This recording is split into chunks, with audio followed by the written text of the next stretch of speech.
सच्चिदानन्दरूपाय विश्वोत्पत्त्यादिहेत्वे तापत्रयोविनाशाय श्रीकृष्णाय वयं नमः। सच्चिदानंद स्वरूप भगवान श्री कृष्ण जी को हम नमस्कार करते हैं, जो जगत की उत्पत्ति, स्थिति और विनाश हेतु तथा आध्यात्मिक, आदि दैविक और आदि भौतिक तीनों प्रकार के पाप को नाश करने वाले हैं। सो ऐसे भगवान विष्णु जो सगुण शरीर इस धरती पर जन्म लेकर के दुष्ट पापियों राक्षसों को मार करके पृथ्वी को पाप के भार से वहीन करते हैं और अपने प्रिय भक्तों को दर्शन दे करके कृतार्थ करते हैं, ताकि भक्तजन अपना जब शरीर छोड़ें तो अंत समय में वे भगवान श्री विष्णु जी के वैकुंठ धाम को जाकर के प्राप्त करें। तो प्रिय भक्तों, अब आपको मैं श्रीमद् भागवत महापुराण 10वां स्कंद के 82वें अध्याय की कथा जो है आपको सुनाता हूँ। सो आप मन लगा करके इसको कथा को सुने। श्याम सुंदर जी का सूर्य ग्रहण स्नान करने के लिए कुरुक्षेत्र में जाना। तो सुखदेव जी बोले कि हे परीक्षित, अब हम श्री कृष्ण जी के कुरुक्षेत्र यात्रा की कथा जो है कहते हैं। एक बार सूर्य ग्रहण लगने में श्याम सुंदर व बलराम जी ने राजा उग्रसेन से कहा कि महाराज, कुरुक्षेत्र में सूर्य ग्रहण स्नान का बड़ा महात्म्य है। जो वस्तु वहाँ दान करें उसका 1000 गुना फल मिलता है।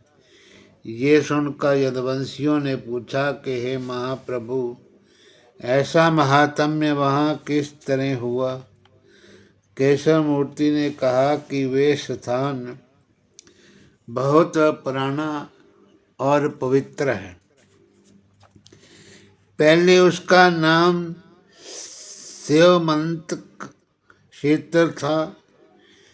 जब से परशुराम जी ने क्षत्रियों को मारकर वहाँ रकत की नदी बहाई और उसी रुद्र से पितरों का तर्पण किया, तो ऋषिवरों ने उस स्थान पर परमेश्वर का तप ध्यान किया।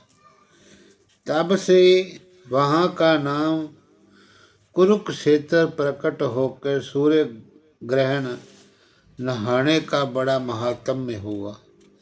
ये वचन सुनते ही जब राजा उग्रसेन वे यदुवंशी लोग प्रसन्न होकर वहाँ चलने को तैयार हुए, तब मुरली मनोहर ने अपने माता पिता और रुक्मिणी आदि सब स्त्रियों को साथ ले लिया और बड़े वैभव से राजा उग्रसेन व यदुवंशियों समेत कुरुक्षेत्र को कूच किया।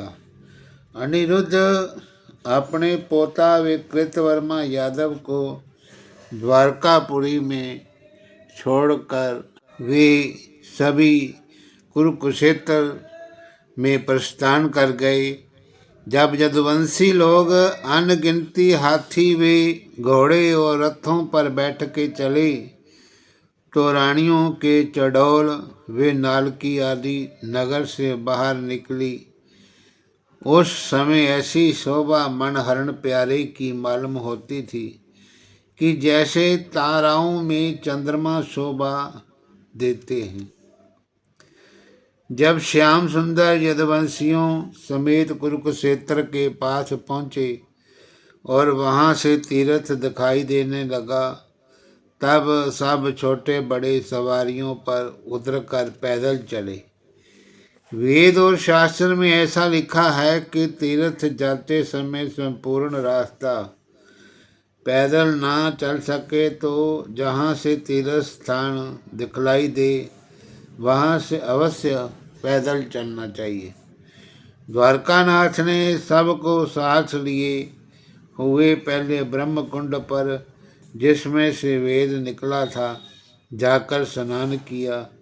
फिर बहुत सी गौ, स्वर्ण, धन, हाथी, घोड़े आदि अनेक प्रकार की वस्तुएं विधि पूर्वक तीर्थवासी ब्राह्मणों को दान दिया। अपने साथियों से कहा कि तुम लोग यहाँ तीर्थ में ब्राह्मणों का सम्मान करके किसी को दुर्वचन मत कहना। श्याम सुंदर ने जिस जगह ऋषिवर व महापुरुषों के आने वे रहने का समाचार पाया तो वहाँ आप जाकर उनका दर्शन किया और अपने सेवकों को आज्ञा दी। जब दुर्योधन आदि अनेक देश के राजाओं ने जो ग्रहण समय स्नान करने वहाँ आए थे, मुरली मनोहर के यहाँ आकर उनका दर्शन करके अपना जन्म सफल जाना।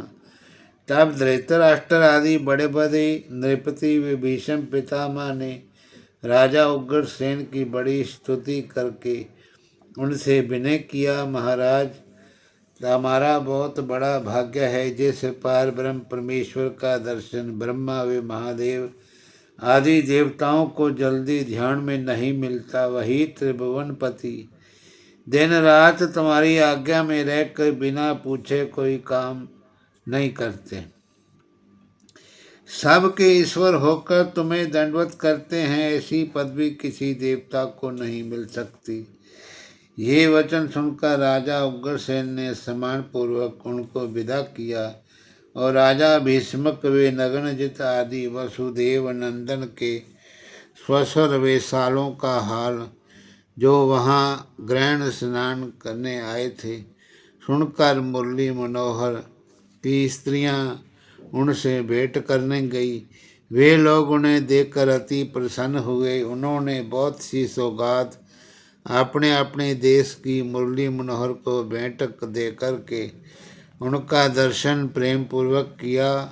कुंती ने श्री कृष्ण जी से कहा कि मैं जानती थी कि मेरे बेटों पर तुम दया रखते हो। तुम्हारे भाइयों ने दुर्योधन के हाथ से इतना दुख उठाया पर तुमने कुछ सुध नहीं ली, इस बात का मुझे बड़ा पछतावा है। ये वचन सुनकर लक्ष्मीपति ने कहा, हे भुआ, इसमें मेरा कोई दोष नहीं है, ये सब दुख सुख अपने प्रारब्ध से मिलता है।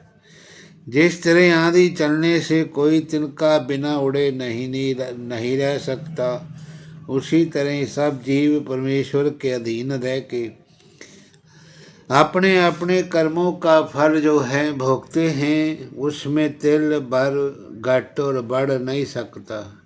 ये सुनकर कुंती ने वसुदेव जी से कहा कि हे भाई, जब से तुमने मेरा विवाह कर दिया तब से कुछ सुध ही नहीं ली। मैंने जैसा दुख दुर्योधन के हाथ से पाया उसका हाल परमेश्वर जानता है। श्याम व बलराम ने भी हरि भक्तों का दुख छुड़ाने के लिए संसार में अवतार लेकर के मेरे ऊपर कुछ दया नहीं की। इसमें तुम्हारा कुछ भी दोष नहीं है। ये बात सच है कि जब खोटे दिन आने से परमेश्वर विमुख हो जाते हैं तब बाप व भाई आदि किसी की सहायता कुछ काम नहीं करती। ये सुनते ही वसुदेव जी ने रोकर कहा कि हे बहन, हरि इच्छा बलवान होके कर्म की गति जानी नहीं जाती। जिस समय दुर्योधन ने तुमको दुख दिया था उन्हीं दिनों में कंस ने मुझे कैद रख कर मेरे बेटों के मारने के जो उपाय किए थे उनको तुमने सुना ही होगा। जब परमेश्वर की दया से दोनों बालक किसी तरह बचे तब राजा जरासंध आकर ऐसा लड़ा कि जिसके डर से अपना देश छोड़कर टापू में जा बसे। इसी कारण तुम्हारी कुछ सुधि नहीं ले सके। इसी तरह अनेक बातें कहकर वसुदेव जी ने कुंती को बोध किया। नंद व यशोदा आदि भी ग्रहण स्नान करने आए थे और श्याम सुंदर के डेरे से 3 कोस पर टिके थे। जब ये हाल सुना कि मोहन प्यारे अपने कुटुंब सहित यहाँ आए हैं, तब वे लोग उनसे भेंट करने के लिए व्याकुल होकर आपस में कहने लगे कि अब वृंदावन बिहारी सब राजाओं के सिर ताज हुए हैं, इसलिए उनको हमारी तरफ देखते लज्जा मालूम होगी। जहाँ अनेक ड्योढ़ीदार रहने से राजाओं का पहुँचना कठिन है, वहाँ हम गवारों को कौन जाने देगा। जिस जगह नरपति धनी बैठन पावत नाही, हम सब गवार गवार जन कैसे अब तह जाही। जब नंद व यशोदा आदि ब्रजवासियों से बिना देखे मुरली मनोहर के नहीं रहा गया, तब वे लोग घबराकर श्याम सुंदर का डेरा पूछते वहाँ से दौड़े। उसी समय किसी ने आकर श्री कृष्ण जी से कहा, नंद व यशोदा आदि भी ग्रहण नहाने के लिए यहाँ आकर टिके हैं। ये वचन सुनकर के मोहन प्यारे उनके प्रेम से रोने लगे। उनकी ये दशा देखकर देवकी माता घबरा गई और अपने अंचल से उनके आंसू पहुँचकर बोली, हे लालन, जहाँ तुम्हारा नाम लेने से जगत का दुख छूट जाता है, वहाँ तुम कौन ऐसा दुख प्राप्त हुआ जो इतना रोते हो।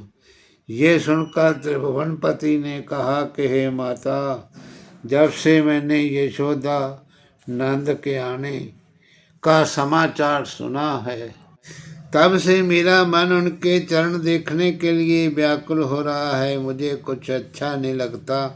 तुम जल्दी रथ आदि भेजकर उनको यहाँ बुलवाओ और मुझे उनको दर्शन मिलने से धैर्य हो। हम बहुत अच्छी शुभ समय में द्वारका से चले थे, जो तीर्थ स्नान करने का फल पाकर ब्रजवासियों से भेंट हुई। ये वचन सुनते ही वसुदेव जी ने रथ पालकी घोड़ा हाथी वाहन ब्रजवासियों को लाने के लिए भेजकर कहा, हे बेटा, आज बड़ी खुशी का दिन है, इसलिए तुमसे कुछ लेकर तब नंद व यशोदा को तुम्हारे पास आने देंगे। ये सुनकर वृंदावन बिहारी ने कहा, हे पिता, संसार में कोई ऐसी वस्तु नहीं है जो मैं तुमको भेंट करूं। मेरा शरीर तुम्हारे ऊपर न्योछावर है। ये सुनकर वसुदेव जी मुदित कहत सुख पाए, तुमसे पूत सपूत की महिमा कही न जाए। जब एक सखी ने श्री कृष्ण चंद्र जी को रोते हुए देखकर रुक्मिणी आदि पटरानियों से ये हाल कहा, तब से वे सब घबरा कर वैकुंठनाथ के पास आईं और देवकी से उनके रोने का कारण पूछने लगी। ये सुनी कहत देव की माता, श्री रघु यदुनाथ प्रेम की बाता। नंद यशोदा ब्रज से आए, जिन जाको है लाड लड़ाए। या तेन की गति भई, सुधि बुद्धि सकल भूल तन गई। कंस कुटिल के तरास तिवास कियो जिन पास, उनके गुण नहीं कह सके जो मुख होए 50। ये वचन सुनते ही रुक्मिणी आदि पट्टरानियां हंसकर आपस में कहने लगी कि आज हमारे प्राणनाथ राधा आदि गोपियों से भेंट करके अपना कलेजा ठंडा करेंगे। बालापन की प्रीति समझकर ब्रज बालाओं को भी बहुत सुख मिलेगा। हम लोग राधा प्यारी की सुंदरता जो सुना करती थी, अब उसे देखकर मालूम होगा कि वे कैसी सुंदरी है। जब ग्वाल बालों की संगति में नंदलाल जी मोर पंख सिर पर रखकर नाचे और गाएंगे, तब आनंद देखकर हम लोगों को भी बड़ा सुख जो है प्राप्त होगा।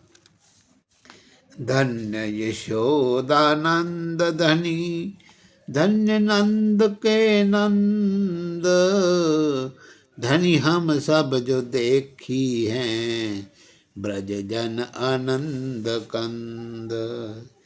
ये वचन रुक्मिणी आदि का सुनकर श्याम सुंदर ने रोते रोते मुस्करा दिया और घबरा कर नंद भी यशोदा आदि को आगे से लेने के लिए चले। जब यशोदा ने वृंदावन बिहारी को आते हुए देखा और अपना जन्म सफल जानकर उनको उठाने के लिए दौड़ी, तब मोहन प्यारे गोपियों के गोल में घुसकर जैसे यशोदा माता के चरणों में गिर पड़े, वैसे ही नंद रानी ने उनको उठाकर छाती से लगा लिया और बारंबार उनका मुंह चूम कर बलाएं लेने लगी। माखन प्रभु ही निहारी कई, मुदित यशोमती माए, राज चिन्ह सब देखी कै फूली अंगन समाए। जब केशव मूर्ति नंद बाबा को देखकर बड़े प्रेम से रोते हुए उनके चरणों पर गिर पड़े, तब नंद राय ने आंसू भरकर उन्हें गोद में उठा लिया और अपने लाल का आंसू पहुँचकर बहुत प्यार किया। फिर श्याम सुंदर ने श्री दामा ग्वाल बालों के गले से मिलकर उत्तम उत्तम भूषण वस्त्र उनको दिया और जो सुखात वे लोग उनके लिए लाए थे उसको बड़े प्रेम से लिया। हेम वरण पीताम्बर ग्वाल बाल सब लेही, ताके पलट काना को कारी कामरी देही। जब ललता आदि सखियों और वृषभानु दलारी को देखकर जैसे आंखों में आंसू भरकर उनके निकट पहुँचे, वैसे ही श्यामा उनको देखते ही प्रेमवश रोते रोते व्याकुल हो गई। जब ये दशा लाडली की देखकर ललिता आदि ने उनको बहुत समझाया, तब राधा प्यारी ने सचेत होकर घूंघट निकाल लिया। उसी समय श्याम सुंदर का मुखारबिंद देखने से ब्रजवासियों को जैसा आनंद हुआ मुझसे वर्णन नहीं हो सकता। फिर वसुदेव जी ने नंदराय से गले मिलकर कुशल पूछने के उपरांत तुम्हारी दया से ये सब सुख मुझे मिला है। ब्रज की गांवों ने जो नंदराय के साथ आई थी, श्याम सुंदर को देखकर आंखों में आंसू भरकर पूछ उठाए हुए मुरली मनोहर के पास दौड़ी चली आई। केशव मूर्ति ने बड़े प्रेम से उनकी पीठ पर हाथ फेर करके प्यार किया और ग्वाल बालों से सब गायों का हाल नाम ले लेकर पूछने लगे।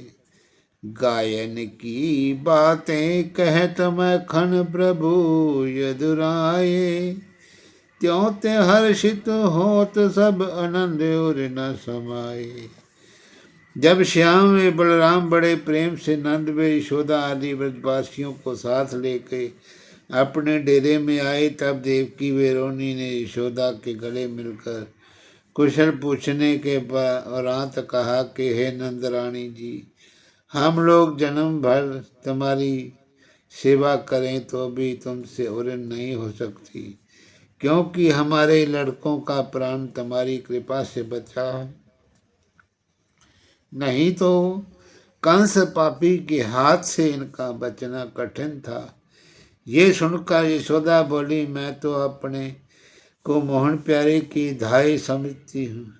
कन्हैया ने अपना बाल चित्र दिखाकर जैसा सुख मुझे दिया, वे आनंद दूसरे को स्वप्न में भी नहीं मिल सकता। उसके वियोग में जितना दुख मैंने उठाया उसका हाल परमेश्वर जानता है। आज तुम्हारी कृपा से कान्हा को देखकर मेरा सब शक दूर छूट गया। जब राधा आदि गोपियों ने देवकी माता के चरणों में सिर रख के दंडवत की, तब गोपियों देवकी ने उन्हें आशीष देकर श्यामा को गले लगा लिया। वे पटरानियों से भी अधिक सुंदर सी। उसका रूप देखकर मन में कहा कि ऐसी महासुंदरी स्त्री मेरे प्राण प्यारे से किस तरह छोड़ी गई। जब रुक्मिणी आदि स्त्रियों ने यशोदा से मिलने के लिए आकर श्यामा का रूप देखा तब अपनी सुंदरता का अभिमान भूल गई।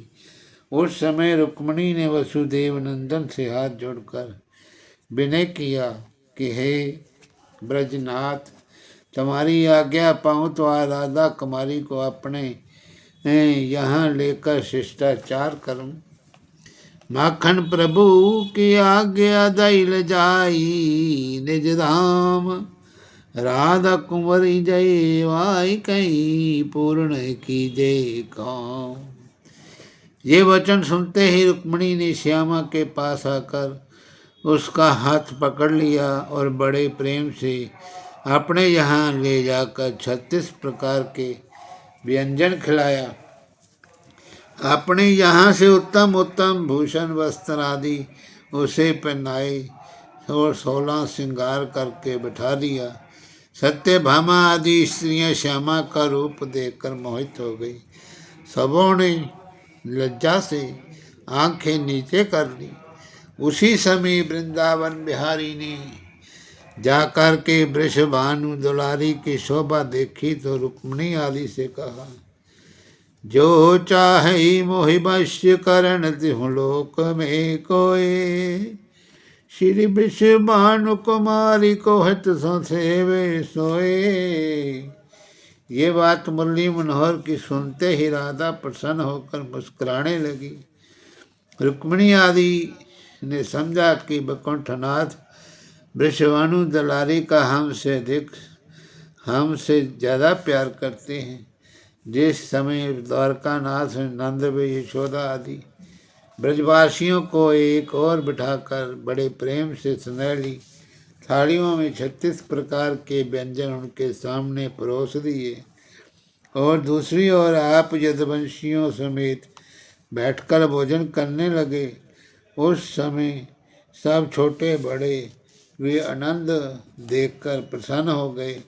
इतनी कथा सुनाकर सुखदेव जी बोले, हे परीक्षित, श्याम सुंदर जितना प्रेम ब्रजवासियों के साथ रखते हैं थे उसका हाल मुझसे कहा नहीं जाता। जब सब लोग भोजन करके सूचित हुए तब वसुदेव नंदन ने ब्रजवासियों को पान इलायची वेतर आदि देकर नंद जी से विनय किया, है बाबा, मेरी भक्ति करने वाले भवसागर से पार उतर जाते हैं। सो तुम लोगों ने अपना तन मन धन मेरे ऊपर निछावर करके मुझसे प्रीति लगाई है, इसलिए तुम्हारे बराबर कोई दूसरा भाग्यवान नहीं है। देखो, जहाँ ब्रह्मा आदि देवता बड़े बड़े ऋषिवर जल्दी मेरा ध्यान दर्शन नहीं पाते, वहाँ मैं तुम लोगों की भक्ति व प्रीति देखकर दिन रात तुम्हारे पास बना रहता हूँ। इसलिए मेरा प्रकाश घटघट व्यापक समझकर तुम्हें मेरे वियोग का सोच नहीं करना चाहिए। जब कृष्णचंद्र आनंद कंद में इसी तरह नंद व यशोदा आदि को बहुत समझाकर धैर्य दिया, तब वे लोग आपस में बैठकर मोहन प्यारे का बाल चरित्र का यश करने लगे। कहने लगे, फिर केशव मूर्ति सब गोपियों को जो उनसे बड़ी प्रीति रखती थी एकांत में बैठा करके जब प्रेम से बातें उनसे करने लगे, तब ब्रजवासियों ने मोहन मूर्ति की छवि देख करके अपनी अपनी आंखें ठंडी की। उसी समय एक गोपी बालापन की प्रीति समझकर निर्भय होकर बोली, हे नंदलाल, तुमने इतना धन व वैभव कहाँ से पाया और सब हाथी घोड़े किसी के मंगनी ले आए हो कि तुम्हारे हैं? तुमको ये बात याद होगी कि हम सब ब्रजबाला तुम्हारे एक विवाह होने के लिए हंसा करती थी। सो अब तुम 16,108 इसी से ब्याह करके उनके साथ भोग विलास करते हो। बड़ा ये तो बताओ कि तुमको तुम्हारा दूध दही चलाकर खाने उखल से बांधे जाने वन में गोपियों को रोकर दधी दान लेने की सुधि है या नहीं। हम लोगों को तुम्हारे वियोग में एक दिन वर्ष समान बीता था। तुमने इतने दिन हमारे बिना किस तरह काटा। जैसी कठोरता तुमने हमारे साथ की, ऐसा निर्मोही संसार में कोई नहीं होएगा। जब वृंदावन बिहारी ने ऐसी ऐसी बात अनेक बातें गोपियों की सुनी, तब विनय पूर्वक उनसे बोले कि हे प्राण प्यारियो, जो सुख में विलास मैंने तुम्हारे साथ किया वे आनंद ये सब विभव रहने पर भी नहीं मिलता। जो कोई प्रेम पूर्वक मेरा ध्यान व स्मरण किया करता है, उससे मैं क्षण भर भी लग नहीं रहता। मैं ग्रहण स्नान करने के बहाने केवल तुम लोगों से भेंट करने यहाँ आया हूँ। तो मुरली मनोहर ने कहा कि ग्रहण स्नान के बहाने केवल मैं तुम लोगों से भेंट करने यहाँ आया हूँ। हमको तुम सुमिरो मन माही, हम हूँ सदा रहे तुम पाही। सर्व आत्मा हमको जानो, सब जीवन के जीव बकानो। आत्म ही सो आत्म देखो, ये अध्यात्म ज्ञान विशेखो। राजन ऐसी विधि बहिठाई, हरिजू सब गोपिन समझाई। सफल जन्म ताको जग माही, जाको मन हरि चरण पाही। ये सुनकर गोपियों ने कहा कि हे प्रभु, ज्ञान उपदेश करते समय हम लोगों को उद्धव का कहना अच्छा नहीं मालूम हुआ था, पर अब तुम उस ज्ञान का गुण जानकर हम लोग अपने को तुमसे विलग नहीं समझती। तुम्हारा ध्यान रखने से अर्थ धर्म काम मोक्ष चारों पदार्थ मिलकर जो सुख हमें प्राप्त होता है, भी आनंद बड़े बड़े योगीश्वरों को भी जल्दी नहीं मिल सकता। हम लोगों का आना तुम्हारे दर्शनों की इच्छा से यहाँ हुआ। सो दयालु होकर ऐसा वरदान दो कि दिन रात तुम्हारे कमल रूपी चरणों का ध्यान हमारे हृदय में बना रहकर प्रतिदिन तुमसे अधिक प्रीति हो। श्याम सुंदर उन्हें इच्छा पूर्वक वरदान देकर बहुत देर तक उनसे लड़कपन की बातें करते रहे। फिर वहां से उठकर राधा प्यारी के पास चले गए। श्री वृषभानु कुमार संग लागे करण हुलास, भूल गए रनिवास सब माखन प्रभु सुख रास। एक दिन रुक्मिणी आदि पटरानियां आपस में बैठकर अभिमान से कहने लगी कि जितनी प्रीति श्याम सुंदर की हम लोग करती हैं, उतना प्रेम गोपियों का होना कठिन है। मुरली मनोहर अंतर्यामी ने ये हाल जानकर उनका गर्व तोड़ने के लिए अपनी स्त्रियों में ब्रजबालाओं को एक जगह बिठाकर कहा कि तुम लोगों में जिनको मेरी अधिक प्रीति होगी, उनके हृदय में मेरा वास होता रहेगा।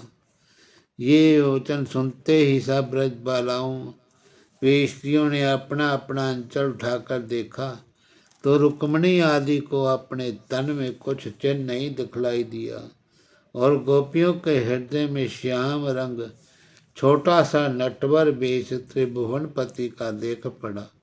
ये महिमा ब्रजबालाओं की देखते ही वे लोग अपने प्रेम का घमंड भूलकर मन में कहने लगी कि जितनी प्रीति गोपियाँ श्याम सुंदर की रखती हैं, उतना प्रेम हमें होना बड़ा दुर्लभ है। गौरूप भगवान को देखत अति सुख पाए, हरिचरण पर गिर पड़े मन में बहुत लजाए। जब केशव मूर्ति लोकाचार करने के लिए दूसरे राजाओं के डेरे पर जो वहाँ टिके से गए, तब उन्होंने आगे आकर साष्टांग दंडवत किया। और सम्मान पूर्वक ले जाकर जड़ाऊ सिंहासन पर बिठाया और अनेक तरह की वस्तुएं देकर के भेंट देकर विनय किया, हे महाप्रभु, हम लोग सदा तुम्हारी स्तुति सुनकर दर्शनों की इच्छा रखते थे। सो अब आपके चरण देखने से अपने समान किसी को भाग्यवान नहीं समझते। जिस तरह आपने दयालु होकर के हमें कृतार्थ किया, उसी तरह कृपा करके ऐसा वरदान दीजिए कि तुम्हारे चरणों की भक्ति वे प्रीति सदा हमारे हृदय में बनी रहे। वैकुंठनाथ उन्हें वरदान वे धैर्य देकर के अपने स्थान को चले गए। हरिओम तत्सत। नमो नमः। श्री कृष्ण गोविंद हरे मुरारी, हे नाथ नारायण वासुदेवा। श्री कृष्ण गोविंद हरे मुरारी, हे नाथ नारायण वासुदेवा। हे नाथ नारायण वासुदेवा, हे नाथ नारायण वासुदेवा। श्री कृष्ण गोविंद हरे मुरारी, हे नाथ नारायण वासुदेवा। श्री कृष्ण गोविंद हरे मुरारी, हे नाथ नारायण वासुदेवा। हे नाथ नारायण वासुदेवा।